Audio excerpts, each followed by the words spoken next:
Hi friends, Vedanshi second birthday అయితే అమ్మ వాళ్ళ ఇంట్లో చేస్తున్నానండి. నేను ఈ డెకరేషన్ ఇదంతా ఒక 500 రూపీస్కి అమెజాన్లో అదంతా సెట్ బుక్ చేశాను అనమాట. 500 రూపీస్ మాత్రమే అయింది. అంతకుమించి ఎక్కువ బడ్జెట్ అయితే ఏం పెట్టలేదు.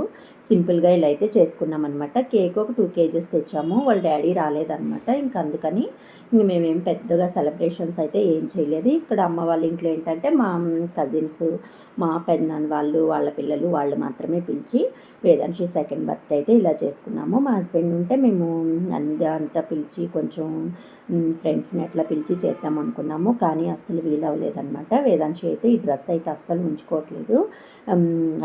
పైన కిరీటం పెట్టాం కదా, అదైతే తీసి పడేయడానికి అయితే ట్రై చేస్తూ ఉందన్నమాట. ఇంకా అందుకని చెప్పేసి కొంచెం గుచ్చుకునే డ్రెస్ కాకుండా నేను కొంచెం సాఫ్ట్గా ఉండే డ్రెస్సే పెట్టాను. అయినా కూడా అది కూడా కంఫర్ట్గా ఫీల్ అవుతుందన్నమాట. వేదాంశి బర్త్డే అయితే ఇలా సింపుల్గా అమ్మ వాళ్ళ ఇంట్లో ఇలా చేసుకున్నాము. ప్లీజ్